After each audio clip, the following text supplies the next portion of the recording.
할렐루야 성도 여러분 반갑습니다. 구봉주 목사입니다. 오늘 구봉주 목사의 묵상, 오늘은 안디옥 교회라는 제목으로 이야기를 나눠보려고 합니다. 안디옥 교회입니다. 성도 여러분, 안디옥 교회에서 들어보셨죠? 예, 안디옥 교회는 초대교회 시대에 세워진 교회입니다. 안디옥 지방, 수리아 안디옥이라고 합니다. 수리아 안디옥 지역에 세워진 초대 교회입니다. 물론 처음으로 세워진 교회는 예루살렘 교회지요. 그런데 많은 목사님들이나 성도님들은 안디옥 교회를 좋아합니다. 그 이유가 뭐냐 하면은, 물론 분명히 예루살렘 교회가 처음 세워진 교회는 맞는데 또 안디옥 교회가 가지고 있는 독특함이 있기 때문입니다. 실제로 교회 이름을 선정을 할 때 안디옥 교회라는 이름들이 꽤 있습니다. 예. 한국에도 많고 미국 땅에도 무슨 안디옥 교회 그런 교회가 몇 교회가 있는 것으로 제가 알고 있습니다. 그런데 제가 무슨 예를 들면 여기가 지역이 부에나팍이니까 부에나팍 예루살렘 교회는 들어본 적이 없어요. 어디 안디옥 교회는 들어봤어도 왜 사람들이 안디옥 교회에 주목을 하느냐, 몇 가지 이유가 있습니다. 첫 번째 이유는 안디옥 교회는 이방인들이 최초로 세운 교회입니다. 이방인들이. 원래 초대교회 때 처음 예수님을 믿은 사람들은 예수님의 제자들과 마찬가지로 유대인들이었습니다. 유대인들. 실제로 초대교회 처음 베드로가 이 고넬료라는 사람을 만나기 전까지만 해도 예수님의 12 제자들조차도 이방인들에게 구원이 전해졌다라는 사실을 몰랐습니다. 예수님께서 그 사실은 말씀해 주지 않으셨죠. 복음서를 보면은 예수님께서 이방인들이 구원을 받는 부분에 대해서 아주 간접적으로 전하신 적은 있습니다. 그리고 실제로 예수님께서 수가성 여인에게도 복음을 전하신 건 맞죠. 사마리아 사람이었던. 사마리아 사람도 사실은 핏줄은 이스라엘 백성들의 피가 섞여 있는 것이죠. 그래서 완전한 이방인들을 향해서 복음이 전해진다는 사실은 예수님의 제자들도 처음에는 몰랐습니다. 사도들도 몰랐어요. 자, 그런데 어떤 일이 있었냐면은 이 베드로가 고넬료라는 사람을 만나고, 고넬료가 백부장이었고, 그러면서 이방인들도 그 사람의 어떤 출신이나 이런 것에 상관없이 하나님이 구원으로 부르셨다는 사실이 공개가 되었지만, 여전히 그들은 이방인들에게 복음을 전한다는 사실은 생각해 보지 못했습니다. 왜냐하면 너무 문화가 달랐기 때문이죠. 그런데 예루살렘 교회, 초대교회가 세워지고 난 뒤에 어떤 일이 벌어졌냐면은 예루살렘 교회에 핍박이 임했습니다. 그 핍박의 시작점이 바로 7 집사가 뽑히고 스데반이 순교했을 때입니다. 스데반 집사님이 순교를 했죠. 그리고 급격한 핍박이 임했습니다. 유대인들이 예수님을 믿는 크리스찬들을 굉장히 많이 핍박을 했습니다.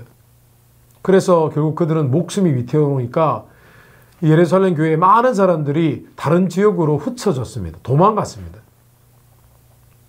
물론 그런 기회가 있어야 되겠죠. 무조건 이렇게 순교를 하는 것은 좀 말도 안 되는 거죠. 예, 어쩔 수 없는 상황에서 순교를 하는 것이죠. 그래서 유대인들이 멀리 퍼지고 사는 곳이 옮겨지고 하다 보니까 수리아 안디옥에 흩어졌는데, 그곳에서 입소문을 타고 예수님이 복음에 전해진 것입니다. 그리고 순수한 이방인의 교회가 탄생이 되었는데, 그것이 바로 수리아 안디옥 교회였습니다. 그래서 이후에 바울과 바나바가 수리아 안디옥에 이방인들의 교회가 세워졌다는 소식을 듣게 되었습니다.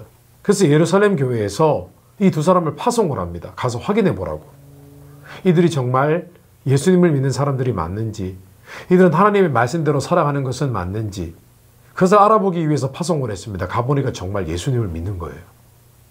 예수님을 믿고 그 사람들이 실제로 복음을 온전히 믿고 그렇게 모이기 시작하는 것입니다. 기도도 하고.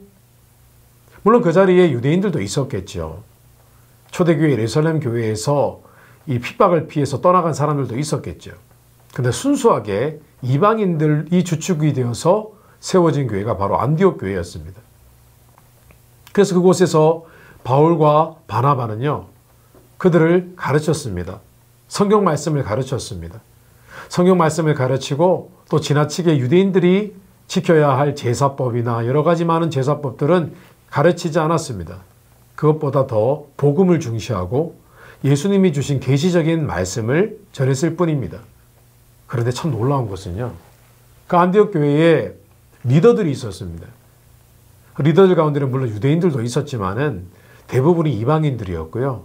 그것도 이방인들 중에서도 사회적으로 굉장히 입지가, 지위가 높은 사람들이 있었습니다.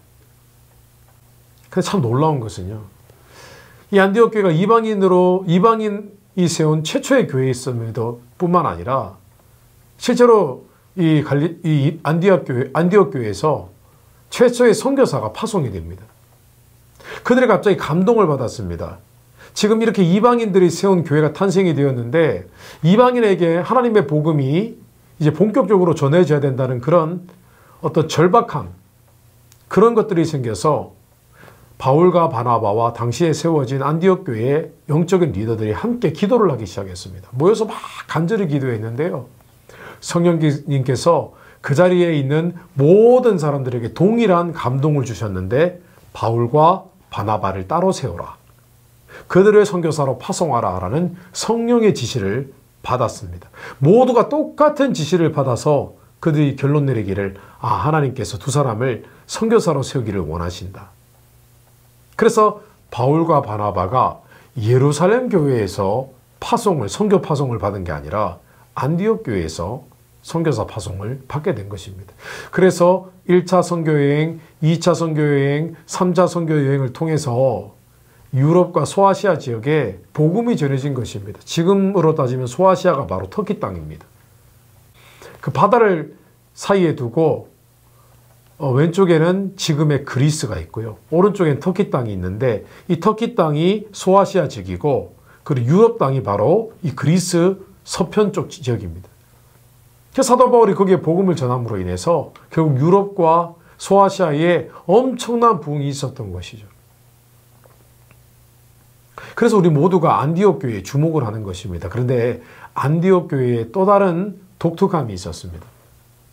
안디옥 교회 성도들은 모두가 대부분이 이방인들이었는데요, 그들이 얼마나 예수를 잘 믿었던지요, 얼마나 열심히 모이기 힘쓰고, 그리고 복음을 전하고, 그리고 모범적으로 이웃들에게 선한 영향력을 끼쳤는지 많은 사람들이 그들의 모습을 보면서, 그들의 구별된 모습을 보면서 어떤 사람은 칭송하고 또 어떤 사람들은 그냥 좀 나쁘게 부르기도 했습니다. 하도 안디옥 사람들이요, 그리스도, 그렇죠, 기름 부은 자란 뜻이죠.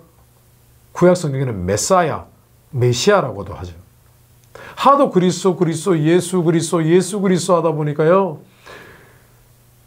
다른 믿지 않는 이방인들도 그 모습을 보면서 도대체 이 사람들은 뭔가 예수쟁이들 아닌가. 오늘로 치면은 왜 믿지 않는 사람들이 믿는 사람들을 폄하하는 그런 용어로 예수쟁이라고 하잖아요. 그런데 그 당시에 안디옥에 있던 믿지 않는 이방인들이요, 믿는 이방인들을 향해서 그리스도인이라고 불렀던 것입니다. 크리스천, 그리스도인이라고 불렀던 겁니다. 폄하하는 말이었습니다. 근데 이것이 수천 년이 지난 지금 예수 그리스도를 믿는 모든 사람들을 지칭하는 그런 표현이 된 것입니다. 얼마나 놀랐습니까? 세상에 영향력을 끼치는 교회, 이방인들이 세운 최초의 교회, 선교사를 최초로 파송한 교회, 그것이 바로 안디옥 교회였던 것입니다. 어디 그뿐입니까? 안디옥 교회는 그때 당시에 예루살렘 교회에 핍박이 임하고 재정적으로 굉장히 어려울 때요, 도리어 돈을 모아서, 헌물을 모아서 다른 교회들을, 예루살렘 교회를 역으로 자신들을 있게 해준 예루살렘 교회를 섬기는 일도 했었습니다.